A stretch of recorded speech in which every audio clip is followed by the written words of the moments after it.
Sigma has really been stepping up their game for the past couple of years. So far, the past year, it seems that every lens that they have been putting out has been nothing but amazing. The Sigma 19mm is no exception. Right off the bat, you're presented with a clean white box that's simply designed. After that, there's some basic warranty information as well as an instruction manual. The lens also includes a nice lens pouch, which can be useful if you want to throw the lens in a backpack or store it away when you're not using it. There's also a lens hood, which is pretty typical quality, but definitely good construction. Finally, we have the lens. Instantly, I really like the look of the slick black body. It gives off a very premium look. The lens hood snaps on solidly, and I don't see it wearing out anytime soon.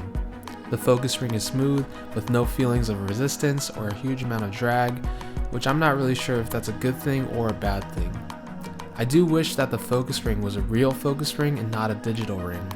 Digital rings come with good functionality, but you don't get a good feeling of focus, and sometimes the focus can be irresponsive and slow, which can be a pain when you're shooting video. The 19mm range is a good range to have. The 35mm range has been increasingly popular for photojournalism and portraiture. I actually like using this range for everyday use when I'm taking photos. 19mm on an APS-C sensor comes out to about a 30mm, which is fairly close. Having a 2.8 aperture is pretty good, though typically why I like shooting on primes is to have that wide iris for some beautiful, shallow depth of field. Especially on wider lenses, where your depth of field increases, and so having a wider iris can help pull off some unique shots. Autofocus on this camera is quite impressive. It actually performs better than the Sony 35mm 1.8 when in video mode. But that could also be due to the fact that the 35mm has optical stabilization and a longer field of view. The Sigma 19mm is very snappy when focusing close to far, and in video mode it's very accurate. Images come out sharp and the color rendition is excellent. There's not really much else to say about this lens other than that you should definitely purchase it if you're looking into buying one.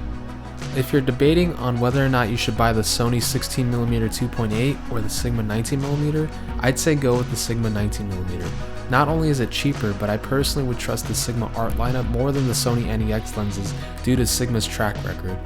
One thing, however, is that the Sigma has a larger size than the Sony, so it won't be as compact and portable. Sigma has done it again and will always continue to produce great things from what it seems like. This is a lens that can be trusted, and I can recommend it to anyone that's in the market for a fast and sharp wide angle.